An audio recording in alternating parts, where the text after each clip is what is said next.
We'll just adjust that. That should be good. Okay.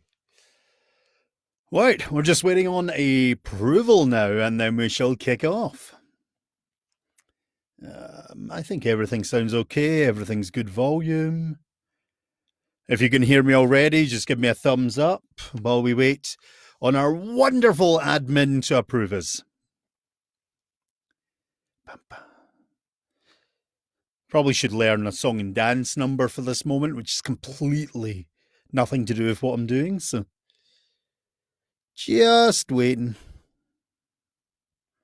If anyone's already on, just give me a thumbs up. Make sure that you can hear me. It's just always nice to know that you guys can actually hear me at this stage.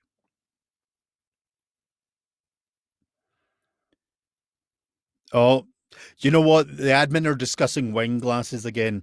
This happened to me the other night. It was really funny.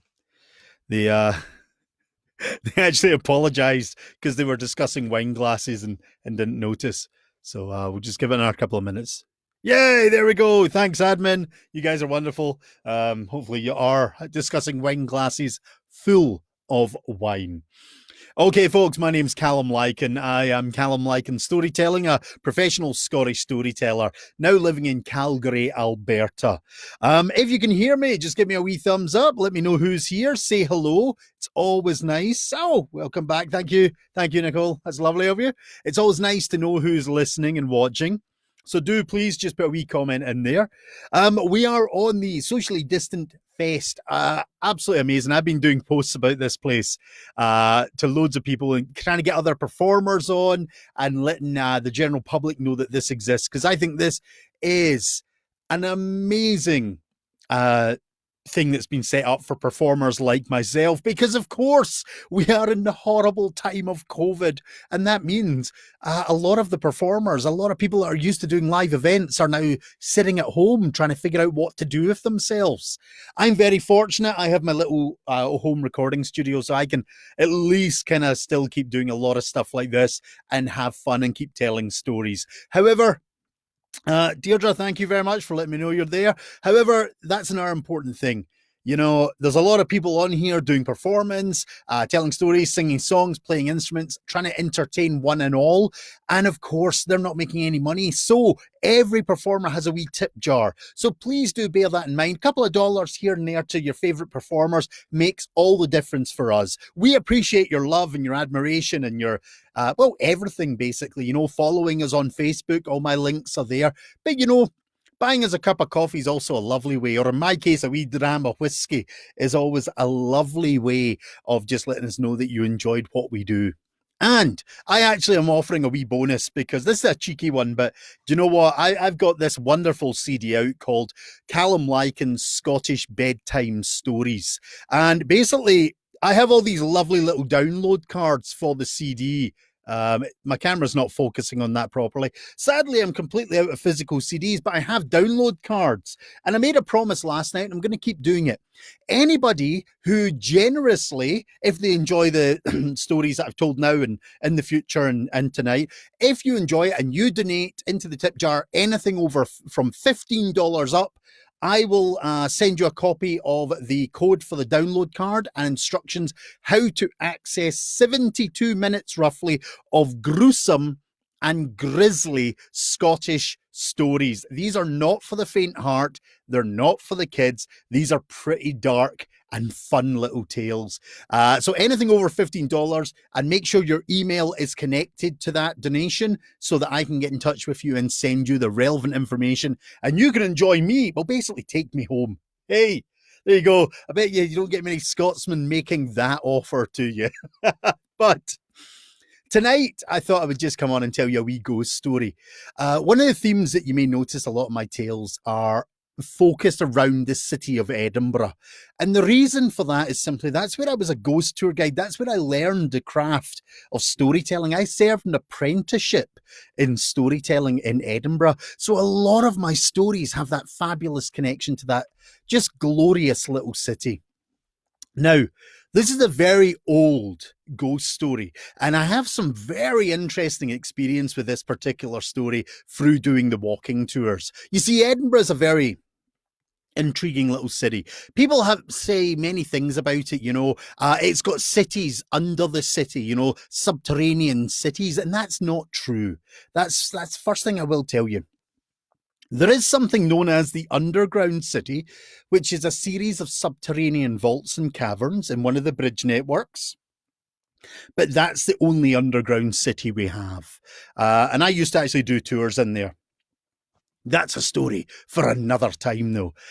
This story actually begins up in Edinburgh Castle. Edinburgh Castle is that beautiful castle on the volcanic rock. It's got over 3,000 years of settlement history. So you can only imagine there's a plethora of tales about that place. Well, this one starts down in the dungeons, where the soldiers are doing some renovations. I should also say it's always been a military base, so there is also always been a connection to the military. But they're now down in the dungeon, and they're trying to renovate and sort out the dungeon a bit. It's kind of fallen into disrepair. So as they're doing some hammering and knocking, all of a sudden they smash down a wall by accident, and the soldiers are left perplexed. Because now what they're doing is they're looking through a hole in the wall down what looks like a long, dark tunnel. And they know roughly the direction it's heading. It's actually heading down the Royal Mile. Now, this poses a security threat. One, people may be finding a route into the castle, but depending how far that tunnel goes, that could go all the way down the Royal Mile to Holyrood Palace, the home of the royals. Any royalty from a certain period has dwelt in that palace. So now these soldiers know they need to investigate this tunnel. None of them are that keen, and to be honest, they're a wee bit happy because the tunnel is a wee bit narrow and small looking. So as they stand there wondering what to do, well, something else is happening up on the esplanade. It's a bonny day, an absolutely broad day in Scotland. Sun shining, not a cloud in the sky, very rare, but it often happens. And it's one of those days that all the ladies and gentlemen are out strolling in their finery, and quite often the Esplanade was a great place to do it because it gave you such beautiful sights of the city. And they're roaming about, enjoying themselves, and there's a wee laddie. And he's just leaning against the wall, enjoying the sights. Just taking it in, enjoying the heat of the day, watching all these people in their finery, just minding his own business. Well, that's if you didn't really know what you were looking for.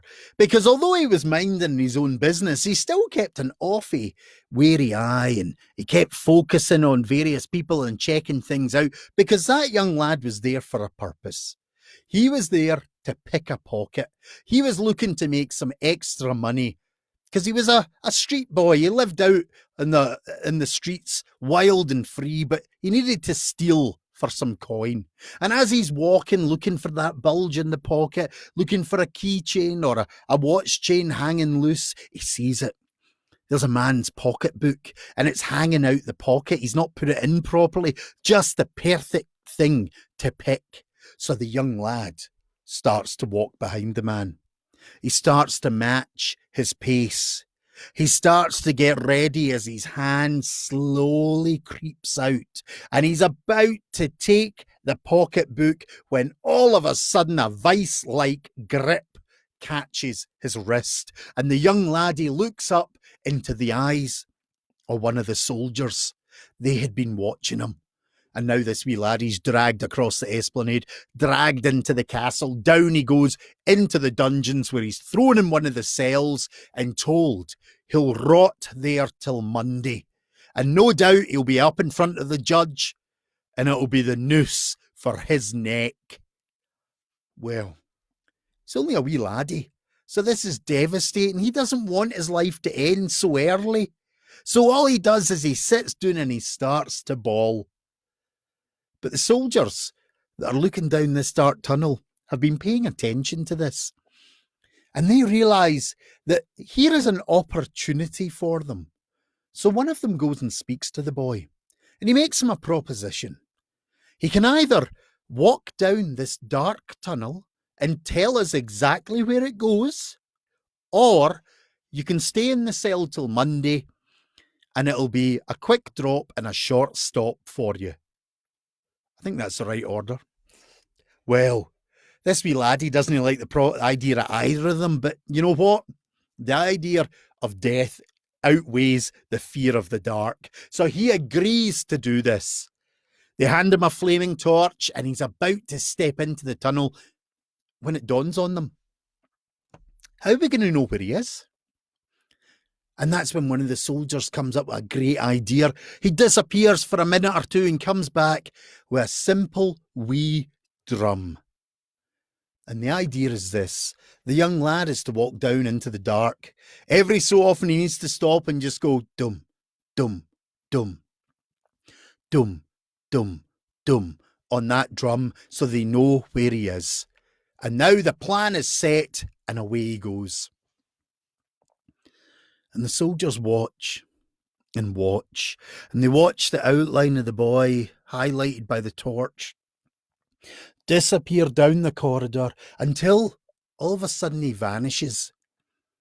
But then they hear it, dum, dum, dum. And they listen to it, dum, dum, dum. And the soldiers start to realise this tunnel is long. He must be already under the esplanade. So they run up through the castle onto the esplanade and they wait. And they walk along and sure enough, from under their feet, dum, dum, dum, they hear that drum. And they follow that drum across the esplanade. Dum, dum, dum. They follow it down Castle Hill. Dum, dum, dum. On to the lawn market they follow it. Across the traffic. Onto the section of the Royal Mile with St Giles Cathedral. All the time they're following it and they're hearing dum, dum, dum. By the great Cathedral of St Giles they go. Down further into the mile they hear it dum, dum, dum. Heading towards the junction at the Tron Kirk, and they stop at the junction and they listen and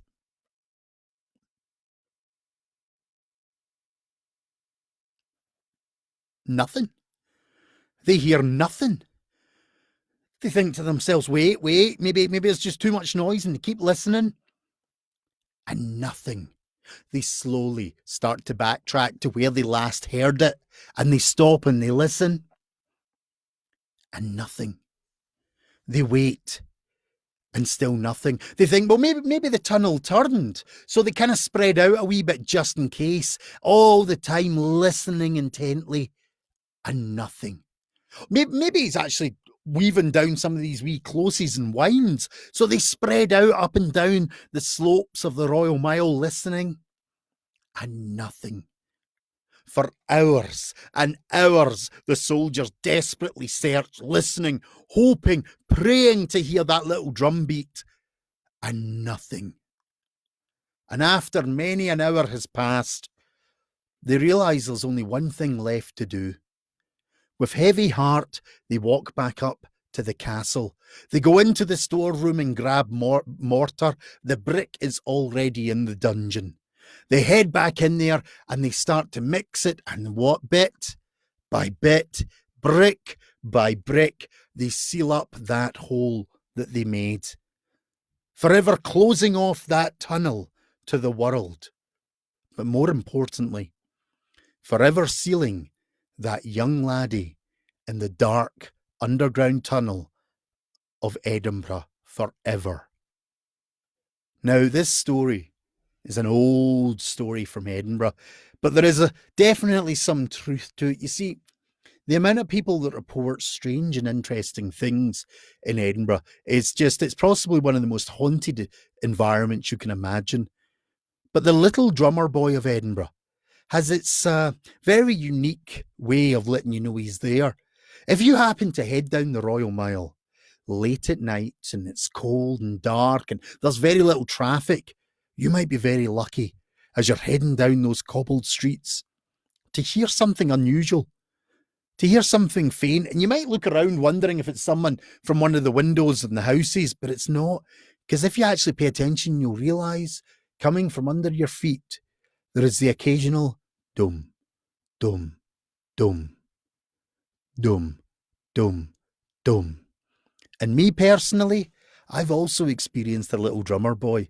When I was doing a tour in the underground city, we were given kind of free rein as long as we covered the history of Edinburgh. And I always like to tell a few proper ghost stories. I want you to imagine dark, dingy, very little light at all, apart from the candle that I was holding, dripping, smelly stuff coming through the ceiling, the stone ceilings of these vaulted archways. Oh, beautiful, beautiful place. I mean, absolutely lovely to take people through. Reeking, vile, disgusting, but delightful. And I was telling a wee story one day of the Little Drummer Boy. And as I was telling this story, I happened to notice at the back of my group a little bit of agitation, a bit of movement. People were getting a wee bit worked up. And all of a sudden, as I finished the story, this woman just started screaming, and then a gentleman started panicking. And I'm going to just tell you one thing, folks. If you're ever in a dark subterranean vault or cavern and somebody starts screaming, it's pretty much game over and every man for himself. Everyone starts to run, to surge, to panic. So I had to get the whole group outside. And when we were outside, I asked them what happened, what went on in there. And they all said the same thing to me. They said, as I finished the tale of the Little Drummer Boy, they couldn't help realising that throughout a section of the story, they'd been listening to something coming through one of the walls. And they said it was exactly as I described it, a little dum, dum, dum, dum, dum, dum. Because the Little Drummer Boy to this day is still trying to find his way out of that dark tunnel under the Royal Mile.